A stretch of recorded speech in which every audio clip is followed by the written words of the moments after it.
কথায় আছে রসনাই বাঙালি, আর সেটা যদি কোনো ছুটির দিনের সকালবেলা হয়।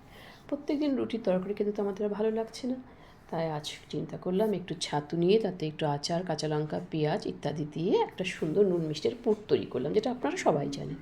আর সেই পুরটাকে ময়দার গুলির মধ্যে দিলাম। দেখছেন খুব সুন্দর করে নিজের হাতের মতন করে, কিন্তু আমি হাতেই তৈরি করেছি সাইজটা, ছোটো ছোটো করে গোল গোল করে তৈরি করে খুব মৃদু আঁচে সেটা দিয়েছি।